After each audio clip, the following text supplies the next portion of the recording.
Hi, folks. This is Chris Ash, and this training from the National Survivor Network is called The Invisible Influence of Language in Power and Abuse Dynamics. This is a presentation that I gave to a survivor leadership cohort last year that many of them found helpful. So we're wanting to make sure that we get it available on our website because it really has impacts on how we experience abuse as survivors, but also on the ways that we then may show up in relationship with other people that are not safe for them or productive for us. So we're going to be talking about some heavy stuff today.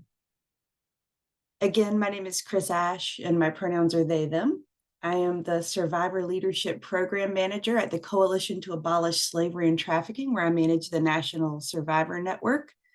A little about me. I did 10 years doing hotline, answering crisis hotlines, leading support groups, and doing hospital and court accompaniment for survivors of sexual violence, including trafficking survivors. And then after that, I did another 3 years doing violence prevention training and technical assistance under the Rape Prevention and Education grant funded by the CDC. So I have a strong violence prevention background and also direct services. On top of that, I am a survivor of all the kinds of violence that I work in, and have done a lot of work around what accountability means and how these dynamics happen. And so I'm drawing on all that insight and wisdom in this presentation today.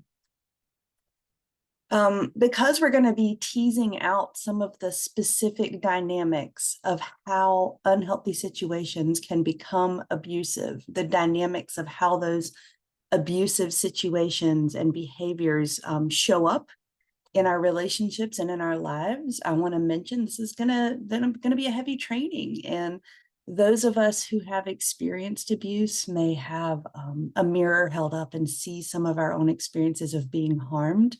And that can kick up feelings and be triggering. I also want to name that as we talk about it, we may see ourselves in the role of having caused harm to someone else or taken advantage of a dynamic that was working in our favor. And so I just want to name this can kick some stuff up for you. And as you'll be watching this in a recording, feel free if something gets overwhelming to pause and step away. Give yourself some space.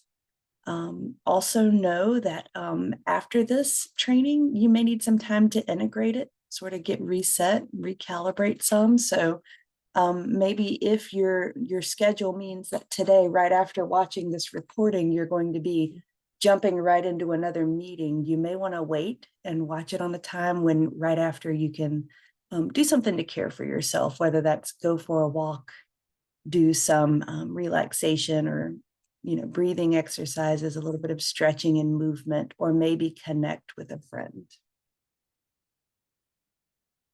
So a little bit about abuse dynamics. So abuse is a pattern of power and control, right? We're talking about a pattern. There can be incidences that are harmful, but it's not abuse unless it's part of a pattern. There can be really, really violent incidences that are not okay. And also, when we talk about partner abuse, we're really looking at an overall pattern of power and control over another person, right? And so incidences can be intentional or unintentional.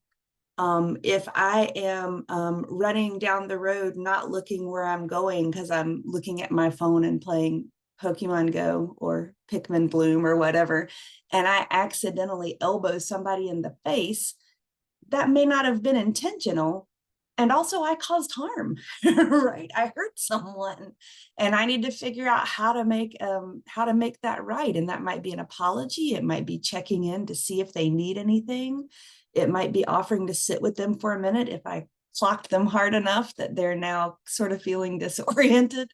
Incidences don't have to be intentional to be an incidence of harm, and incidences can be intentional. We all know that we've seen, experienced, heard of intentional incidences of harm. So as we mentioned, incidences can still cause harm, but they're not really technically part of like a partner abuse situation unless they're part of a pattern of power and control, right? If I start to realize that when I'm moving through the kitchen, I can pretend, if I notice the first few times moving through the kitchen without paying attention, that when I elbow someone, they move out of my way and go where I want. And I start to leverage that as part of a pattern to get what I want, then it's starting to become a pattern of abuse. Patterns may be unconscious. This is something that comes up is a really complicated conversation. Patterns can be unconscious. Our patterns of behavior, we may have learned as survival strategies ourselves. We may have learned them accidentally. We may have realized, I don't know, if we were children who nobody ever took seriously, and nobody ever listened to our needs. No one ever tried to meet our needs, that the only time we got our needs met were when we really made a big deal and made accusations of extreme harm. And then our parents might listen to us, right? That's something that we may have developed as an unconscious pattern for getting our needs met. But if we're as adults doing that with other adults, that's still abusive. It may be a reason, right? Like prior trauma is a reason that someone's behavior or patterns could cause harm to other people, but it's not an excuse. It's really not an excuse. And I want to name that out loud because for many of us who knew, oh, my phone is talking to me. For many of us who knew our abusers, we may know enough about their trauma histories and about the things that they've been through. And then we're like, oh, but I want to be gentle because they're treating me this way because of their prior trauma. I know I can't be the only one who have this in my own personal lived experience. A lot of times when we know someone else's prior trauma may have been the source of the pattern that they're showing, this pattern of behavior to get their needs met in a way that hurts me or other people, when I worry about their prior trauma, then I feel like I'm a jerk if I don't want them to treat me that way. Or it can't be abuse because they're really just sorting out their stuff. And the problem is that a lot of us who have been abused stay in abusive situations because we have so much empathy for someone's reason that we start to treat it like an excuse. So just be aware that even sitting around and trying to decide whether or not it's intentional, are they intentionally trying to control me and abuse me, or is it an unconscious trauma response? Sitting around and trying to figure that out is not really helpful in figuring out how you need to take care of yourself. And it definitely is not the indicator that determines whether or not a behavior is abusive or not. It can be abusive, whether it's conscious or unconscious. And we're all accountable for our behaviors, right? Every single one of us. There is no amount of trauma in your history that can excuse you from accountability for your behaviors. And I don't mean accountability as in like you need to get prosecuted and go to jail and take accountability. I just mean like you still caused harm, right? If you cause harm, if someone caused harm to you, there is no excuse in their history that means that they shouldn't have to be accountable. That doesn't mean they need to be canceled, crucified, punished, incarcerated. Like that doesn't necessarily mean that there's going to be any certain kind of consequence, but there still needs to be some accountability. So if we look at arguments between trauma survivors, what we find is that being triggered or feeling a trauma response is really normal for trauma survivors, right? If you get triggered or you have a trauma response to something that someone else does or says, that's normal. There's nothing wrong with you. You're not a bad person. We all feel that sometimes.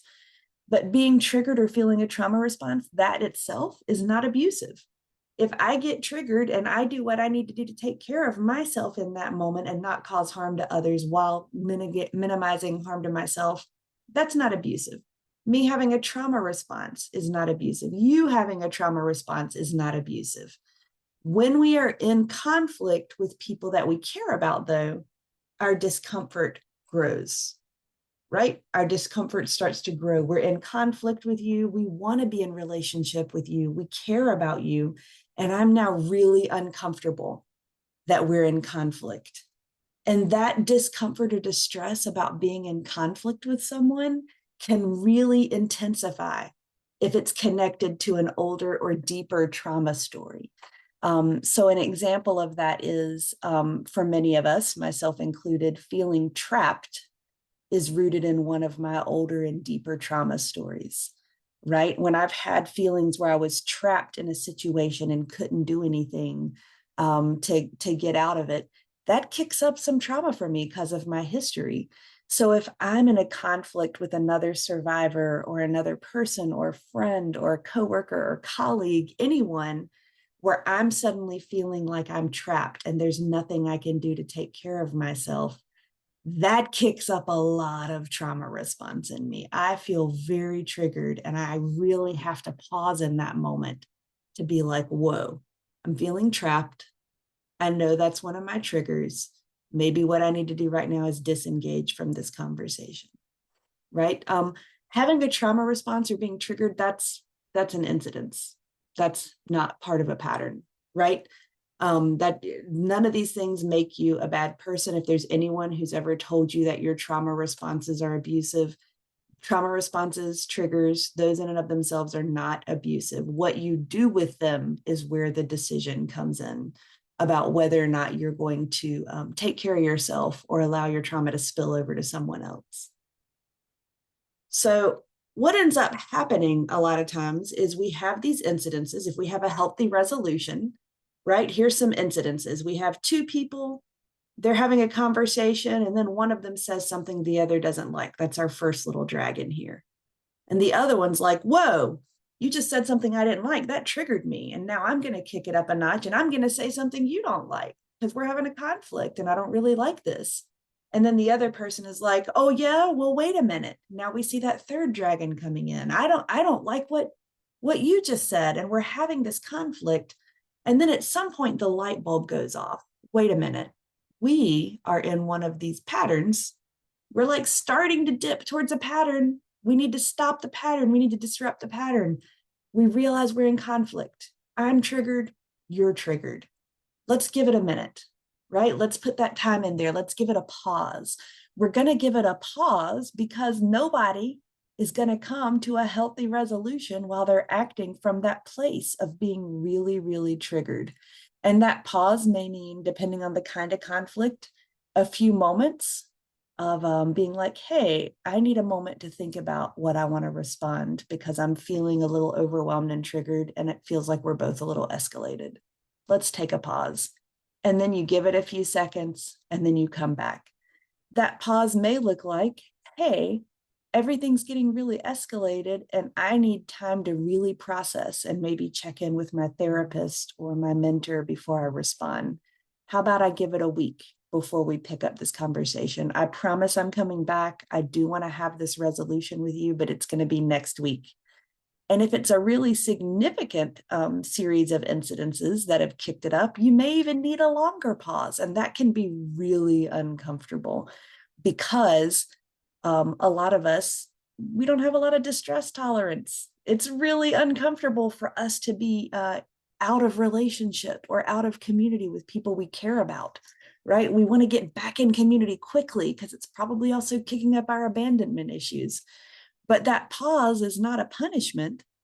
That pause is an opportunity, right? So I would say if you're ever in a place where you need to ask for a pause, try to give a timeline for when it'll be resolved by. I'm going to be ready to move back into conversation about this by this timeline. This is when I think I can get there. And if it's too long for you, I understand. This is what I need. And if you're still willing to have this conversation, I'd love to reconnect. And then when you reconnect and you regroup, you start asking the questions. What got kicked up for me in that moment? Like, hey, something got kicked up for me that's not about you. I noticed I was feeling trapped because times in my past when I felt trapped, there were really horrible things that happened. And it was a real helpless feeling. I notice that sometimes when I feel trapped, like I can't resolve a situation to someone's satisfaction, I get overwhelmed. Sorry that I got overwhelmed. Here's how I'm feeling about the situation. And then the other person's like, here's how I'm feeling about the situation. And then someone can say, here's what I need for this relationship to feel good, or this situation to continue, or this project to continue. And the other person can say, well, here's my needs. And at that point, you can figure out strategies. Strategies, and I'm going to be clear, one strategy can be dissolving the relationship. That's a strategy. If like you need A and I need not A, anything but A, then maybe that relationship or strategy isn't going to work out. So another strategy might be, let me pause for a moment and say there's a difference between needs and strategies. And when we get confused between needs and strategies, we can't really problem solve with someone else. And we sometimes end up moving into coercive behaviors by naming strategies, but calling them needs. And let me think of a good example of that. One example of, here's a very clear example. If I say, I need a large loaded baked potato right now. And someone else is like, well, I need, something else. The reality is I don't necessarily need a potato. I want a potato. What I need is food. I'm hungry, right? The potato, going somewhere I can get a potato, is a strategy to meet the need, right? And so when we look at this in relationships, what happens a lot of times, let's think of a romantic relationship, is one of the partners says, I need you to be home by 5 every night so that we can have dinner together. And the other partner says, well, to keep my job, I need to sometimes take meetings. Like my job requires me to take meetings after. The reality is that person doesn't need you home by 5. Let's have a conversation. What's the actual need? Well, the need might be like, I feel warm and fuzzy and like we're connected. Us having dinner together is the time when we get to really connect. And I feel lonely when we haven't really had a lot of connection time lately. And when you get home and we have dinner together, I feel loved and respected. I feel like you value that I took care of making sure dinner was ready that day. And then you can actually talk about a strategy. Okay, so I have to work till 5:30, 2 days a week. So what if our strategy is that for the 3 days a week that I don't work till 5:30, I'll come home at 5 and we can have dinner.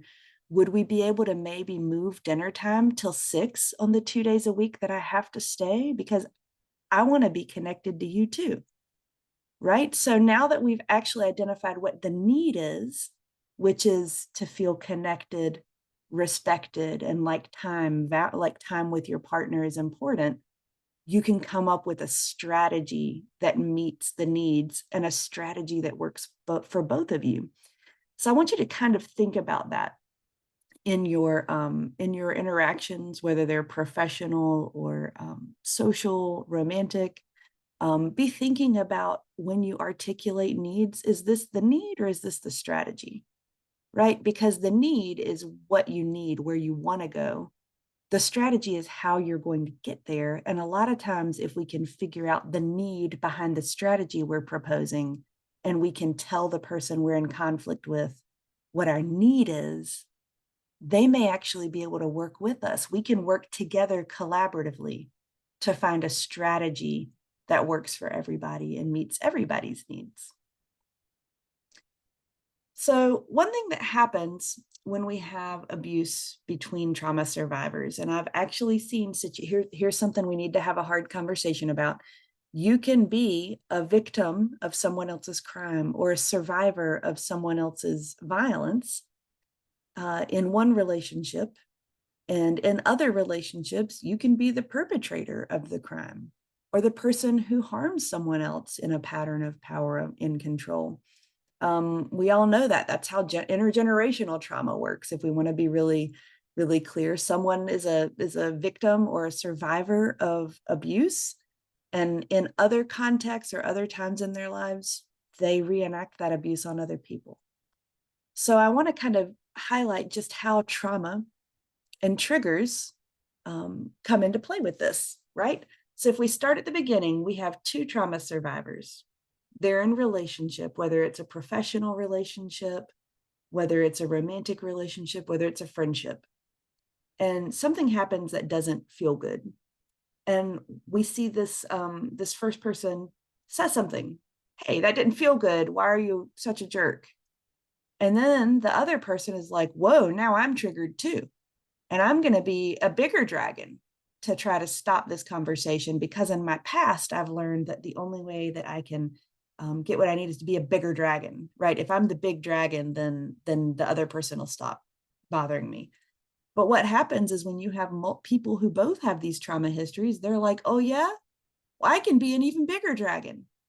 And the other person's like, well, forget that. I'm a super big dragon. And all of a sudden you're just escalating in the way that you respond to each other.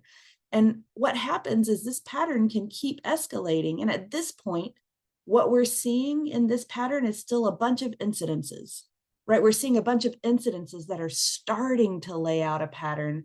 But what happens is eventually someone's going to be a big enough dragon that the other person is going to turn into the mouse and become more meek and be like, oh, I'm sorry, I just want it to stop.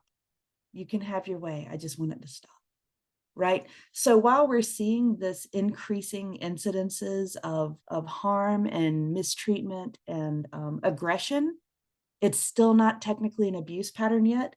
But what happens is once someone backs down, because someone's always going to back down, almost always someone's going to back down, that person backs down.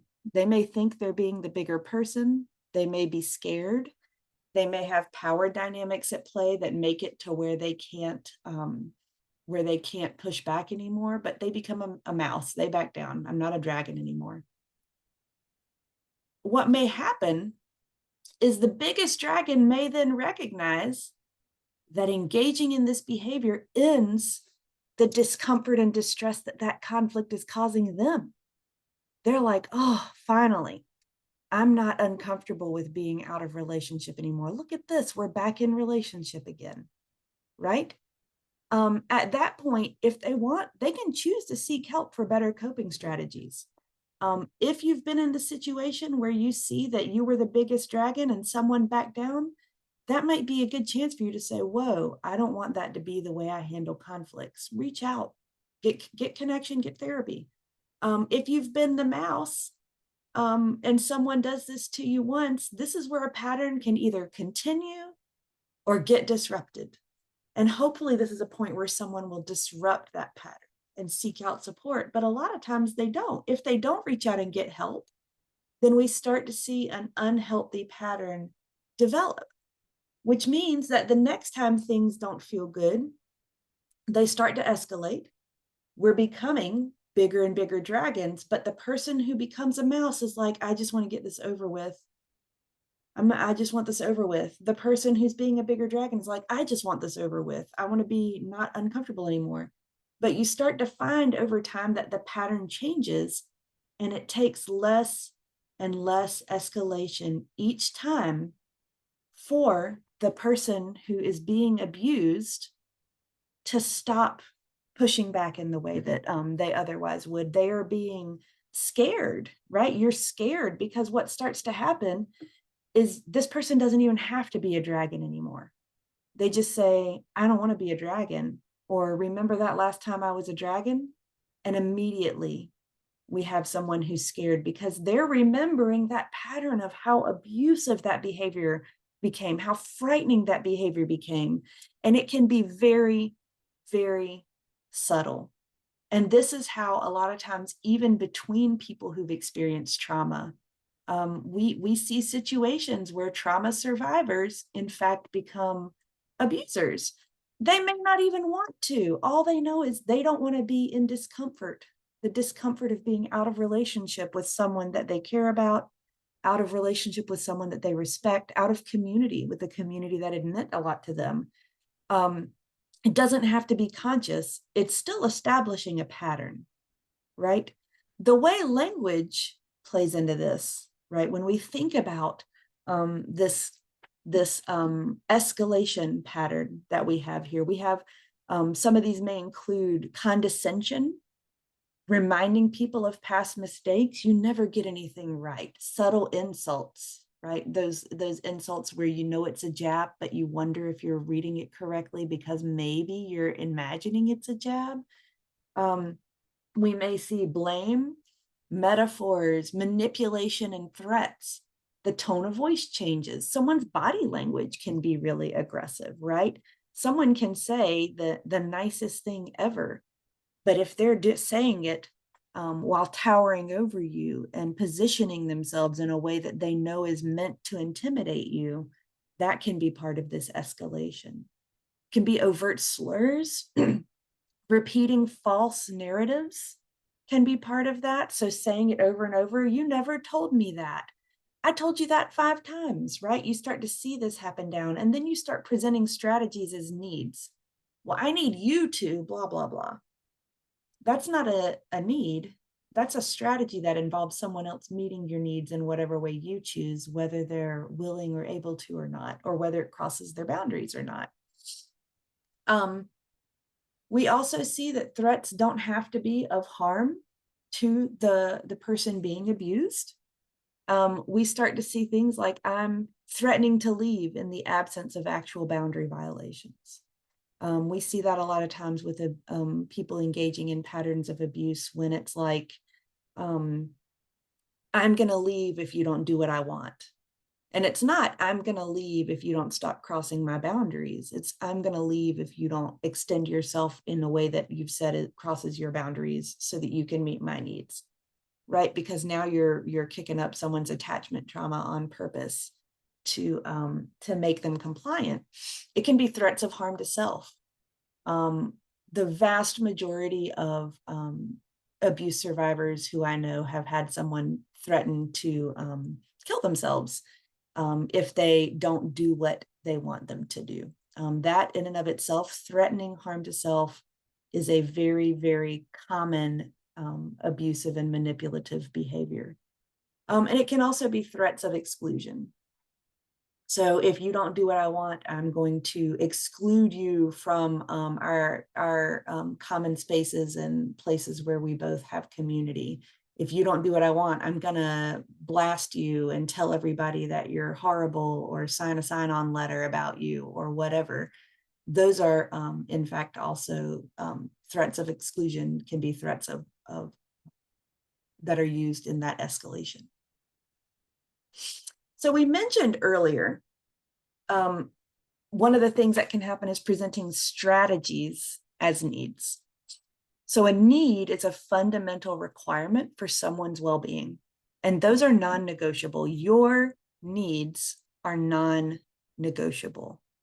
No matter who you are, what your history is, where you are in the social order, what your community or state legislators think about you, you deserve to have your needs met. Your needs are non-negotiable. A strategy is a concrete way to get your needs met. Strategies can be negotiable and collaborative. So here's an example. A need is, I need to feel valued in a relationship. A strategy is, I need you to cook dinner every night.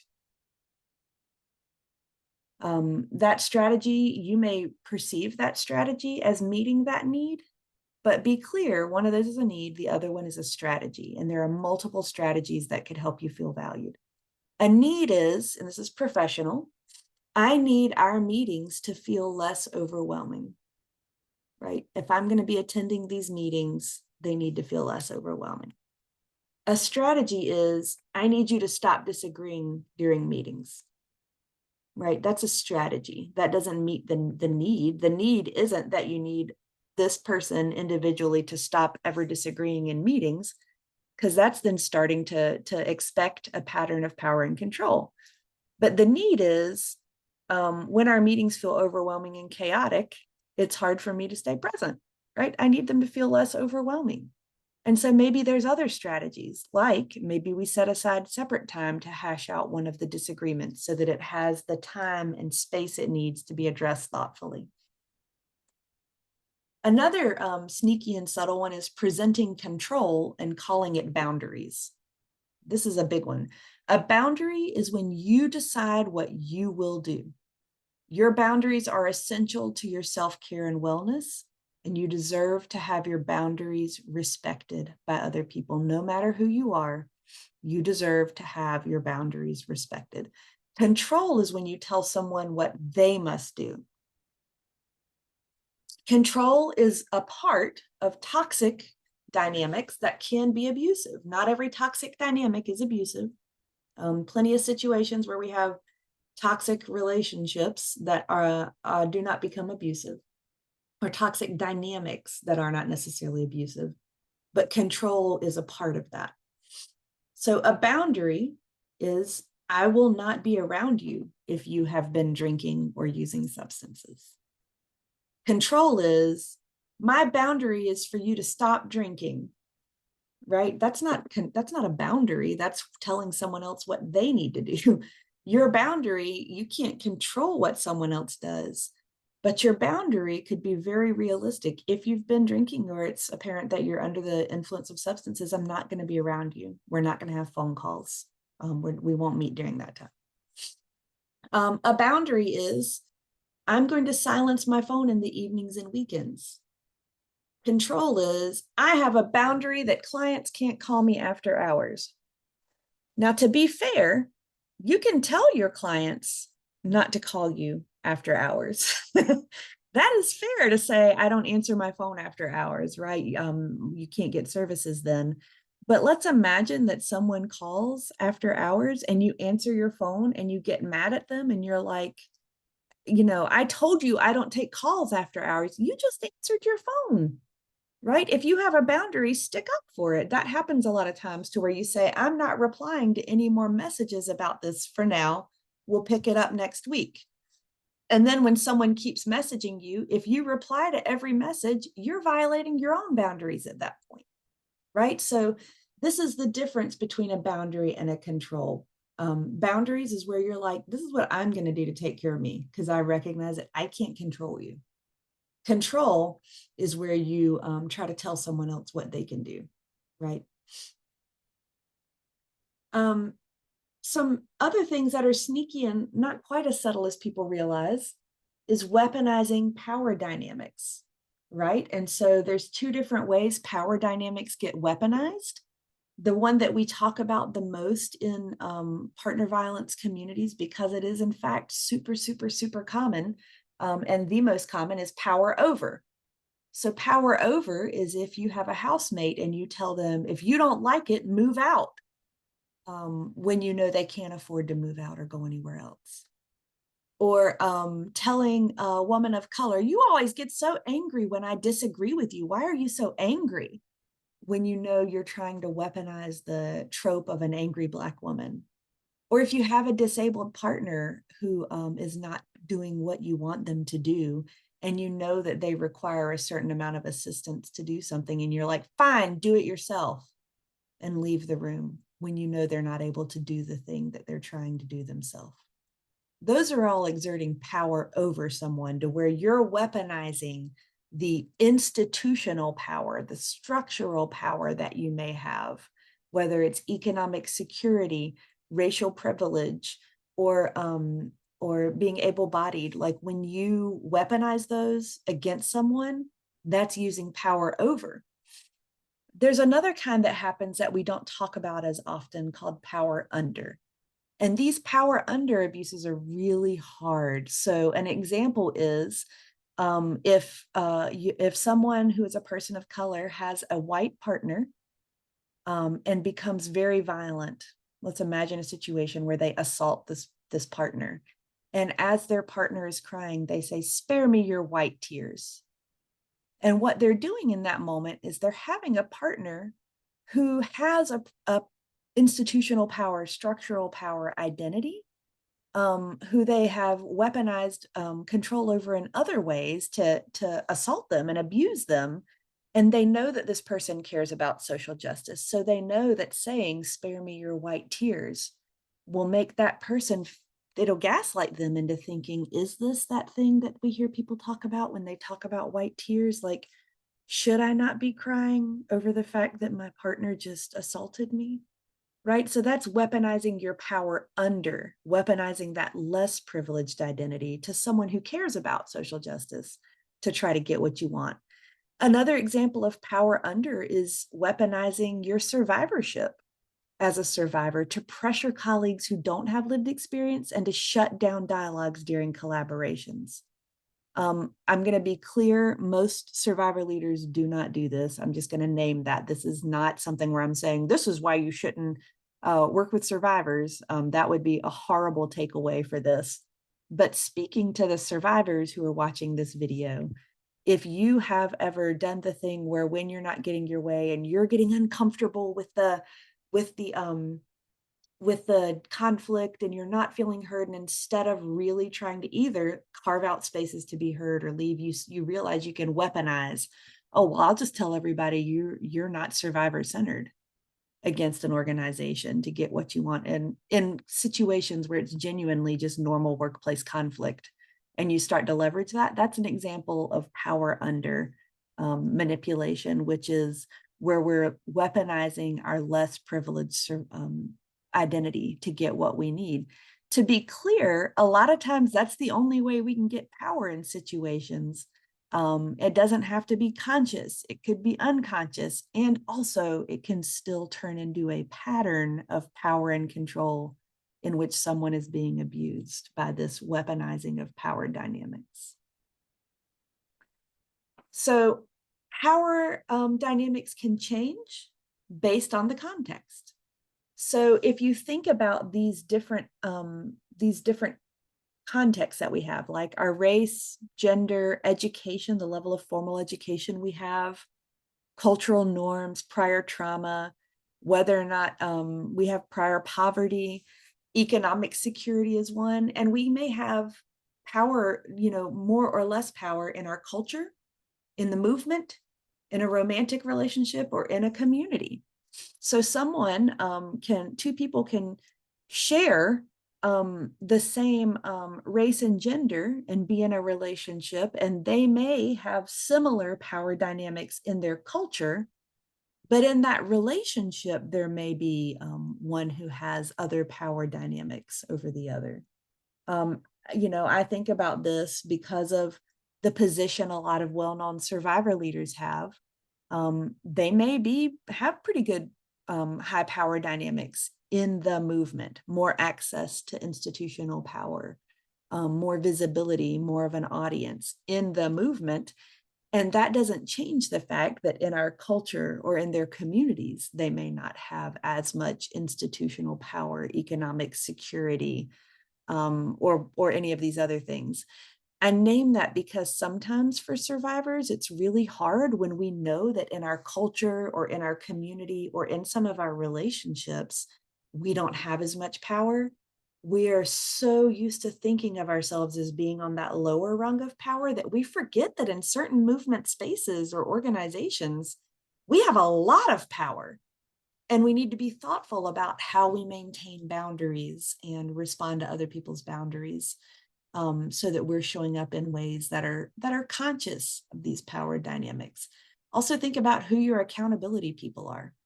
Who can you turn to say, hey, I trust you to love me and tell me when I'm misusing power that I may have in the movement. Here's a situation I'm dealing with. Can you help me think through where there are power dynamics I may not be conscious of? Another sneaky and subtle incident that can happen is that an incidence is when you respond to a prompt in a specific way, right? So if we misrepresent an incidence as a pattern, incidences and patterns can be healthy or unhealthy incidences or patterns. A pattern is when you regularly respond to prompts using the same strategy. This is your go-to for getting your needs met. Patterns can build trust too. If your pattern is that you take the pause, you listen, you respect other people's pauses, you give it time, you allow space for things to come back down to a mild simmer instead of a roiling boil before you try to deal with the conflicts, that can build trust over time. But patterns can also build fear, avoidance, or control. So an incidence is if you had a trauma response when your partner triggered you. I got overwhelmed, I had to tap out. I had to tap out for the day, but I told him we could pick it back up once we've had some time to sleep on it. A pattern is if you learn that reminding your partner of their past mistakes shuts down arguments. An incidence might be if you had an urgent work project and you were expected to work a few hours of paid overtime. A pattern is if your workplace regularly gives too high of a workload for the hours that you're allowed to bill. Right now, we're talking about exploitation. Toxic is not the same as abuse. So personal and work relationships can have toxic dynamics that are not abuse. Behaviors can be harmful without being part of a pattern of abuse. So abuse is defined by the pattern of power and control over another that denies their agency and their ability to maintain healthy and appropriate boundaries, right? We all have toxic relationships. We all have people where we're like, you know what? I can't put my finger on it. I don't even think this person's a horrible person, but we can't be in community with each other without stuff going wrong. It's just not working out. This relationship pattern always turns dynamic or always turns toxic. And when that happens, how can you get out of that dynamic? How can you get out of that relationship?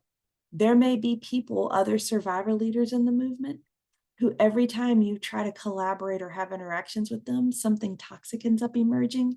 And it's not that either one of you are being abusive. It's just that there's a dynamic that's not working. We don't have to like shut down, shout down, cancel the other survivor. We can just kind of like make the mental note. This is not someone I want to collaborate with. Something about our dynamics just not great, right? Incidences can be part of surviving abuse patterns, right? We have the person who's being abused. It's like, I am upset because you are a giant, terrifying dragon when you don't get your way. And remember our pattern of escalation? That person who's behaving abusively may say, oh, but you were a dragon too. Remember, I saw it. The person who's being abused may say, I know it's your trauma, but I'm so tired of being lashed out at. The person behaving abusively may say, you have trauma responses too. Don't think you're any better. Right? So we remember those times when we were a little dragon and then we overthink them and we're like, oh gosh, you're right. I do have trauma responses, but that's really just part of the same pattern, which is where they say, remember when you were a dragon?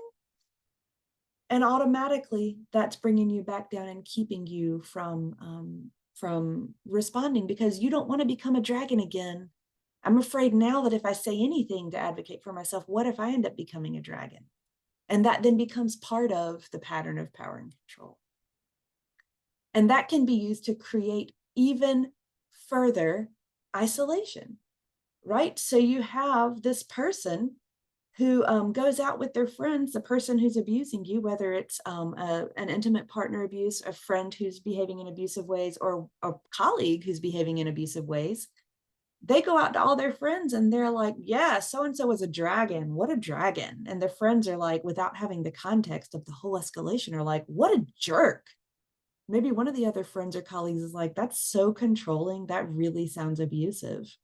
And he's like, yeah, that's exactly it. And then they come back and say, hey, guess what? So-and-so says you're a jerk. And these other people said your behavior is abusive, right? When they've been going out and giving the one picture of the tiny dragon, but in the whole picture. And that then also becomes part of the abuse, the pattern of power and control. The reality is you are responsible for your own boundaries. And this is really hard because part of that really intense psychological and emotional manipulation is to get you to where you don't feel like you're allowed to advocate for your own boundaries anymore because you're scared there's going to be consequences. But at some point, when we try to get healthy, part of getting healthy means realizing that we are responsible for our own boundaries, because sometimes trauma survivors, when those triggers get kicked up, we may respond right in that moment as if we're being abused, traumatized, or triggered, even when someone else is not enacting a a pattern of power and control over them. All of us have had the situation of being in a setting where someone's not abusing, not trying to control you, but we get triggered and feel like they might be because I'm feeling trapped. Therefore, you must be trying to trap me, right? Sometimes this can be because you're not articulating or protecting your own boundaries. And again, you deserve to have your boundaries respected and honored. We end up becoming a mouse out of habit, even when the dragon's only imagined, because we have so much pain in our past from times when our boundaries were violated.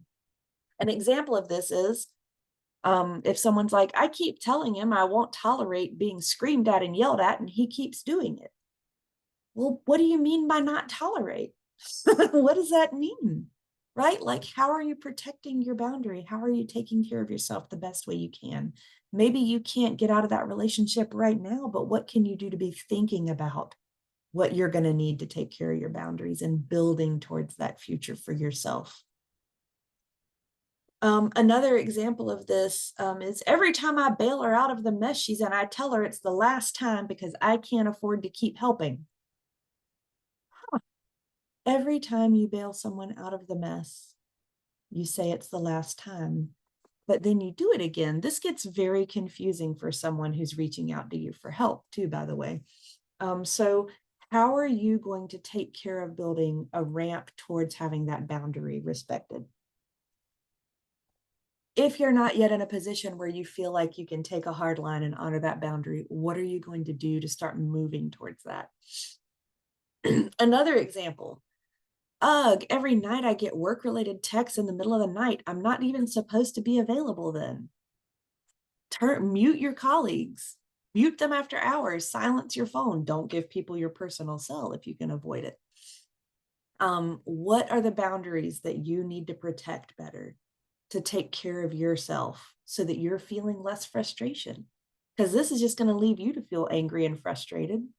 You know, if you just silence the phone, ignore the text, don't give out your personal cell, well, then you're taking care of your wellness. So a few recommendations for navigating these things. Learn about the 4 parts of accountability. Practice the 4 parts of accountability. There's a lot available from a group called Soil with Mia Mingus, who has written about how the 4 parts of accountability involve self-reflection, apology, a genuine apology, repair, and changed behavior. These are what we need to see to call it accountability. We're not just apologizing, but we're actually changing behavior so that the harm, violence, or abuse doesn't happen again. Learning about the 4 parts of accountability can help. One of the things that I love that Mia Mingus talks about in her trainings is that if we take accountability for small harms, that first or second dragon in that process of escalation, if we pause and take accountability then, it's less likely to escalate into something that needs a major intervention and is seriously abusive. And the other thing is, a lot of times when we think about accountability, we think about other people taking accountability for harm they've caused us. The problem is when everybody thinks that way, because everybody has had people harm them, and everybody is really invested in other people taking accountability for harm that they've experienced. But sometimes it's harder for us to think about, how can we take accountability? You can't force anybody to take accountability. All you can do is model it and get right with yourself. I strongly encourage you to go to the blog post in this QR code at Mia Mingus's website and learn about the 4 parts of accountability. In our NSN values, we have that we embrace generative conflict over comfort within the bounds of our shared values. We know that comfort and people wanting to stay comfortable does not provide the conditions for true social change, for challenging oppression. People need to get uncomfortable to make change. And yet there is still a difference between generative conflict and counterproductive conflict. So generative conflict is where we're holding repair and growth as our values and our ideals and our goals, rather than our goal being to be right or to prove the other person wrong. Generative conflict is between people who are collaborating toward greater understanding and equity and who can listen to and hear each other. Counterproductive conflict loses sight of the fact that we're collaborating. We're no longer collaborating. And now that we're not collaborating, it's very likely that participants, especially those who have marginalized identities, are getting lost in those power dynamics and not being heard or seen. Generative conflict is solution oriented. We're working towards a solution. Counterproductive conflict is not solution oriented. We're just working towards doing what we want to do, not a shared solution.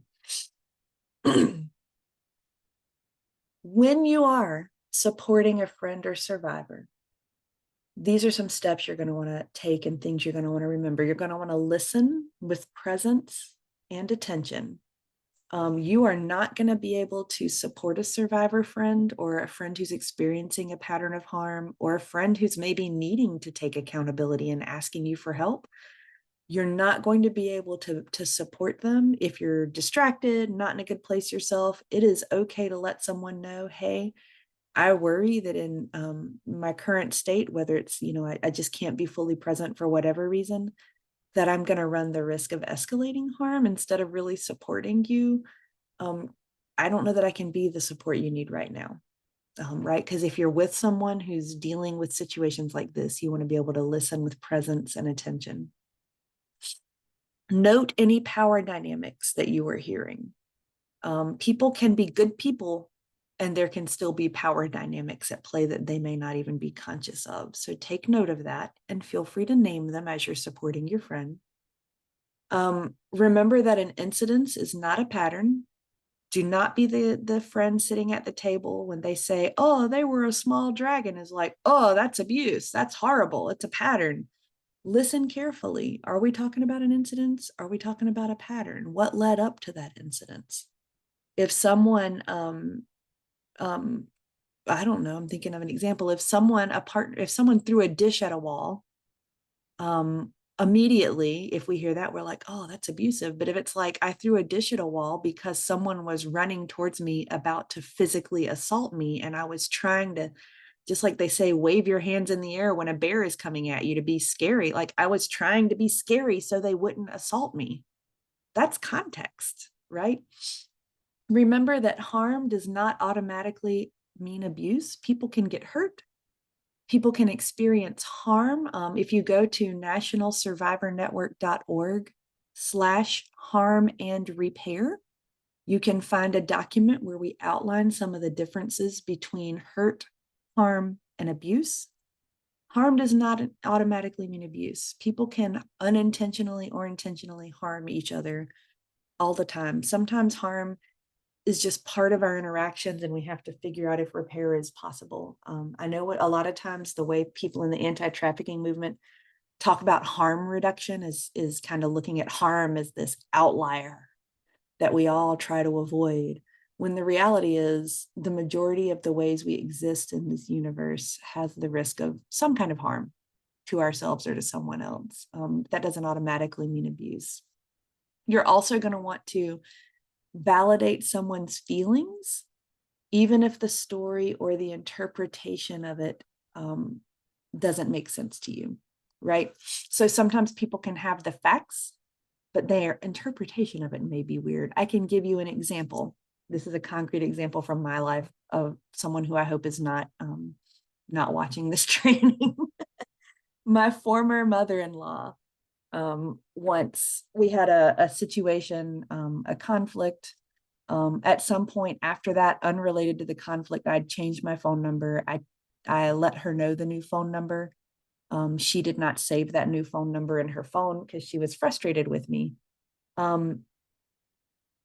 It goes 13 years without her calling my number. And then one day I find out she's mad at me because she's been texting me for a decade and I never responded. She had the facts right. She had texted the number she thought was my number and never got a response. I didn't find out for years because, unbeknownst to me, instead of reaching out to my spouse at the time and saying, hey, do I have the right number? Can you let so-and-so know? Can you let Chris know I messaged them? Instead of doing that, she had spent 10 years brooding and getting increasingly angry at me and constructing a story in her head of all the reasons I wasn't replying, when the reality is I had no idea that this conflict in this person's head was happening. I changed my number. I sent the number. Um, I didn't know why, there wasn't a contact. I wasn't worried about it, right? I talked whenever she'd call on the other phone, and speak to my spouse. So that's an example of where someone's feelings make a whole lot of sense. If I texted someone who was family for a decade and they never responded, I would be really, really hurt. I would be upset. I'd probably be angry. That those feelings make sense, but the interpretation of what was happening is not accurate, right? So we can still validate the feelings, because in that situation, saying to my former mother-in-law, why are you even upset? That's not my number. I gave you my number. This is someone who spent a very long time being upset, right? This is also a reminder to those of us who are trauma survivors that sometimes that story we spend a really long time constructing in our head about someone is not accurate. Check in, ask questions, find out. We can remember that incidences need repair to keep them from becoming patterns. Making repair for incidences of harm is so essential at preventing it from becoming a pattern. Repair requires accountability, right? It doesn't matter whether or not you meant to harm or hurt someone. If you did, you can take accountability. And if you end up causing harm to someone else and you're needing to take accountability, that doesn't mean accountability doesn't mean saying, horrible person. I hate myself now. I'm horrible. I'm now in a shame spiral. You think I'm horrible. Everybody thinks I'm horrible. Because when we start thinking that way, then we don't want to take accountability, because we're afraid that naming that we caused harm to someone is going to cause us to be a bad person or targeted as a bad person. The reality is you can be a wonderful person and cause harm to someone else. And sometimes it's through just lack of preparation or not even thinking it through, but you can still take accountability without allowing the shame spiral to take over your life. What do we do with that shame spiral when we learned we caused harm? That's very important. If you ever find yourself on the receiving end of a manipulative pattern of power and control, it's not your fault. It is not. It is something that we do as survivors where we're like, oh, how did I miss that? I'm so stupid. I thought I knew better. I was even working in the anti-partner violence field when I experienced it. The reality is some people are very, very skilled at manipulation. Again, conscious or unconscious, it doesn't matter. Some people have really developed strong skills at getting their needs met without regard for other people's boundaries or needs. And that skill, it's not your fault if you end up in that situation. Reminder that people who abuse others do not abuse everybody they know, and they can be very charismatic. So if you hear someone share that they are experiencing a pattern of power and control, or even an incident of harm from someone, and your first response is, but they're so charismatic, they're such a great leader, that doesn't mean anything. And sometimes remember that people who have been abused may have internalized some guilt and shame. So if you're supporting a friend or another survivor, it is not uncommon for you to hear them say things about how they feel like it's their fault, or, oh, remember, I was a small dragon that time. It's the same. I'm just as much a dragon as this other person is. I feel like I should have done something differently. And the reality is, a lot of times there's nothing you could have done differently, and reminding your friend of that. Sometimes it may be helpful where you can say, there may have been things you could have done differently, but that doesn't change that we need to take care of you now, right? And I always like to remind people that If you make choices and someone exploits those choices, that's still not your fault. If I don't have anywhere to live and I am currently unsheltered, homeless, and unhoused and living, out in my community, and someone takes advantage of that, I can't blame myself for the things that caused me to become unhoused because that person made a choice to exploit my condition, right? So remember, even if you could have made different choices that may have kept it from happening, that still doesn't mean that this is your fault.